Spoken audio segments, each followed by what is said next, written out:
Chapter 4.10, Part 3. So we're sort of upsetting the status quo here. And one of the things that happens when we're challenging a tradition or we're challenging the way things are, status quo means kind of like as is or the way things are, is one of the things that happens is discomfort, right? So it's awkward, it's frustrating, it's difficult, right? To say, wait a minute, this is not right, and this makes me uncomfortable. An artist that really goes into these details is Adrian Piper, and this is called My Calling Card, number 1. So at dinners and cocktail parties, she would hand these out, and it's just kind of calling somebody on their racist remark. And it's really interesting because in her physical appearance, she was very light skinned, and a lot of people didn't know that she was African American. So in that case, obviously somebody probably wouldn't have said something to her face that they might say behind her back, or nodding or winking toward somebody who they thought would understand their racist comment. So this is really powerful for her to just have handed this to them. I don't know if she stood and stared at them or not while they read it, but she goes into this detail, and you can read this, and it says at the end, I regret any discomfort my presence is causing you, just as I am sure you regret the discomfort your racism is causing me.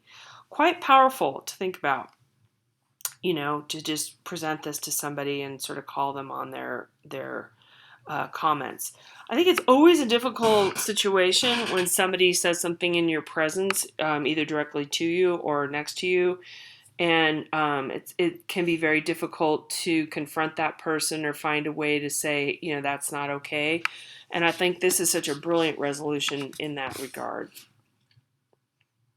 So she confronts racism and racial passing, because that's kind of where she was coming from, and perhaps she participated in it when she was younger, and then as she became more aware, she started to realize that it bothered her, and she's starting to create a sense of discomfort for the people making the comments, as opposed to taking that and internalizing it herself. This is a picture from Wadsworth Jarrell from a different chapter, and this is Angela Davis, an activist in the late 60s, early 70s. So it's a screen print, very brightly colored. You can go back and read about this a little bit more, but there's some words, some positive words coming out. You can see resist right there, some different things. And just a really interesting silk screen made up of different elements and what we call high key colors.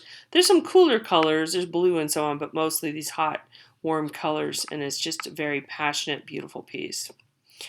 Okay, so we're going to come about this in a roundabout way, pardon the pun, because we're looking at a spiral. But minimalism is one of the ways in which the status quo has been challenged. Now, a lot of times as a student of art or art history for the very first time that you're seeing a lot of images, you're like, why is that art? I don't understand. That kind of thing. So in the way that we're upsetting this notion of representational painting and this perfection of the Renaissance and Baroque and really hyper-realism and all this stuff with painting, we're starting to get away from the idea of something that's just going to look good over an art collector's couch. That still happens today, where people walk into galleries and they're like, oh, this would match my furniture. That's like an artist's worst fear, really. They want that person to have engaged with the work, to really understand it, to really think about it, to have a personal connection to the work. But that doesn't always happen, and in that way, the minimalists, and this is a minimalist work of art by Robert Smithson from 1969-1970, the minimalists were like, well, let's just take the work out of the gallery. Let's not put work in art galleries. Let's put it out in the land. So land art is born, and they decide to make these works of art that are similar to something from the ancient world, like the Nazca lines in Peru and the earthworks in Ohio and so on, all over the world, actually.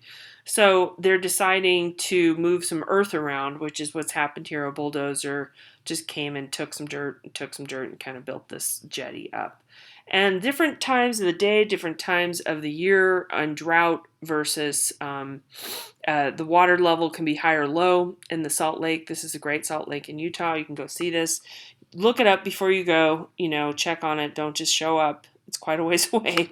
But there's a fair amount of land art in the southwestern United States, Arizona, Nevada, New Mexico, and Utah, and some in California because there's some bigger areas of land that were unaccounted for, that were not owned and could be built up on in this way.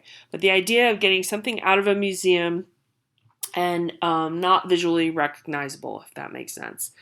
In this case, where it fits into our work here is David Hammons, and this is called Untitled Night Train. And this is where, and this happens so much with art, especially in the late 20th century, early 21st century, you really have to take a closer look.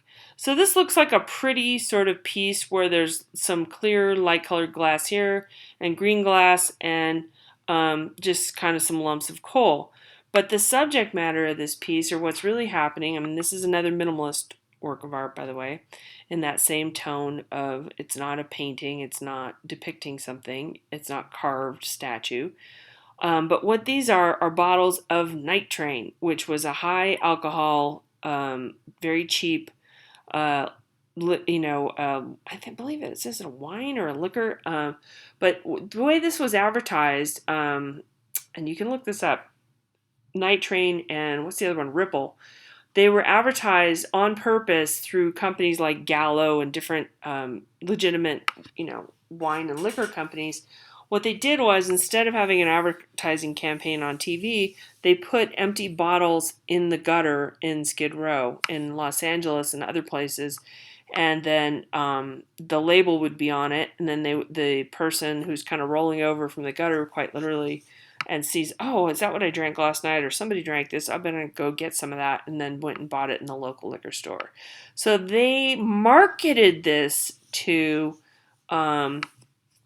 low-income people, African Americans, and they marketed it toward people who were already alcoholic and to the extreme of, despondency. Sorry, bum wine is what I'm trying to go for that word, and I couldn't think of it. So it's really kind of shocking, but what he's trying to do is sort of elevate the tone and show this in this beautiful way, and then let you kind of have that moment of like, aha, oh dear, oh, that's what this is. So he's changing the context, if that makes sense. Recontextualization is an important idea with minimalism and with a lot of the other art genres in the late 20th century. So he's making these geometric shapes in this clean, industrial-looking thing, and he's commenting on value. One of his pieces sold for $8 million, so it's kind of interesting, this $3 bum wine, that he's trying to make it abstract and beautiful. So that's his commentary on that. Carrie Mae Weems, really interesting artist. There's some other pieces from her in the book that you can skim through, and it gives you some other page references. But in this one, she's with an untitled woman with daughter and makeup. This is just sort of normalizing the Black experience at the kitchen table. So there's very little decoration going on here. There's not many clues as to income or status or specificity to the family, nothing like that.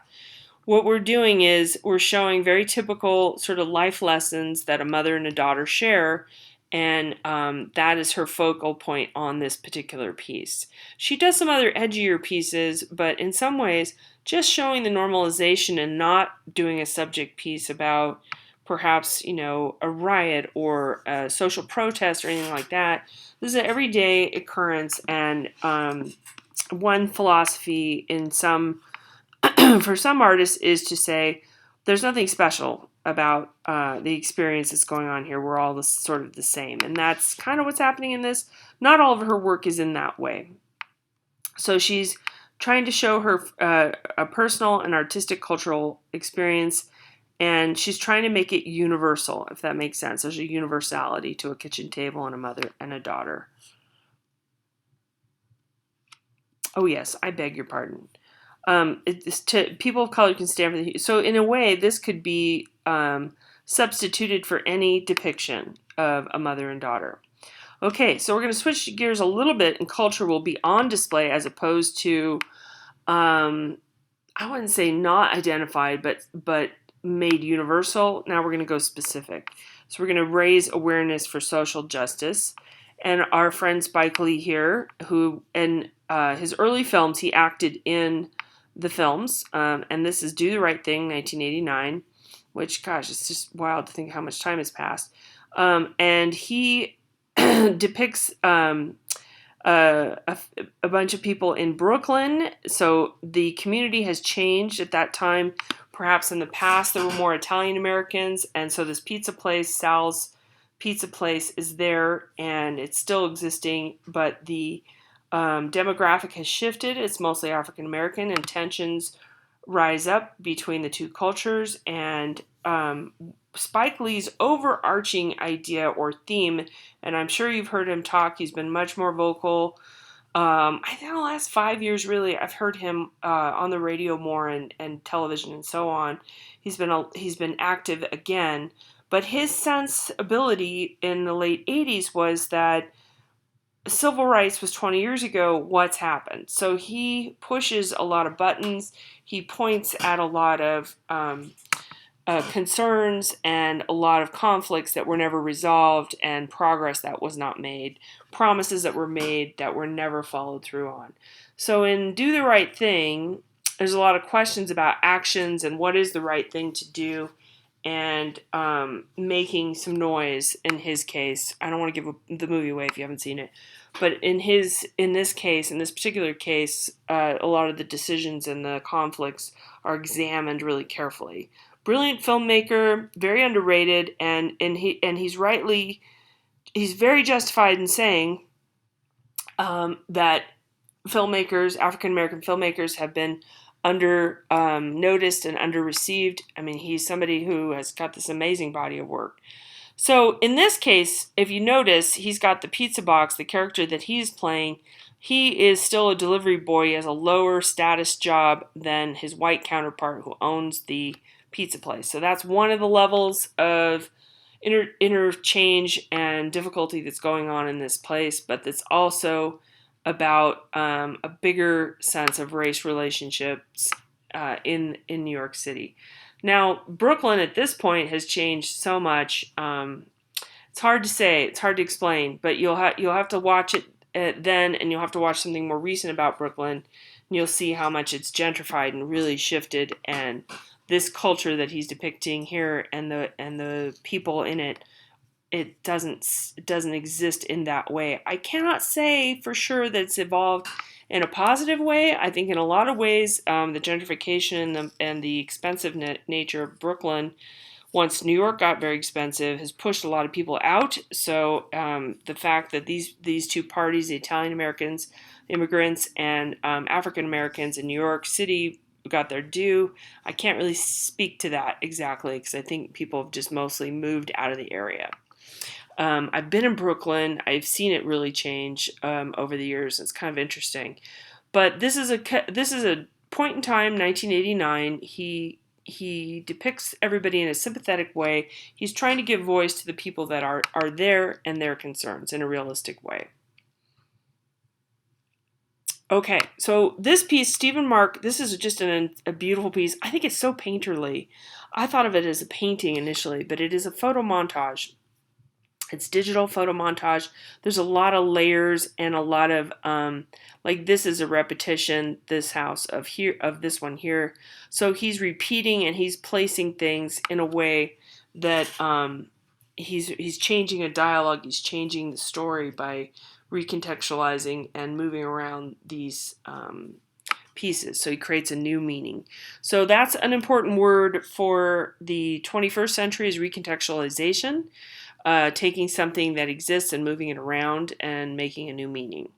So he's got cotton here, and he's got slave quarters back here. So there's some photos taken in the South. excuse me, and that this is handwriting, which you can't really read it, but it's an outline of handwriting from a plantation owner that's justifying why he did not emancipate his slaves, okay? And then he's got this arm, if you see the finger pointing here, to this text and to this whole background of a plow with cotton and some of this iron grating and so on. He's got a fraternity tattoo here. So in a lot of ways, this is a successful student, perhaps, that's in college, but he still has this in his background, in his memory, in his history. So it's a celebration of fraternal commitment is one of the ideas here, that all of his people are together and that this is what we have as a shared history. Really powerful piece, but in a lot of ways, I think not including the face or not personalizing it makes it more powerful, because he's trying to speak to brotherhood and a sense of communal frustration or distrust. Dark and powerful Mississippi plantation. Okay, James Luna is another really interesting character. He does performance work. Now, remember we talked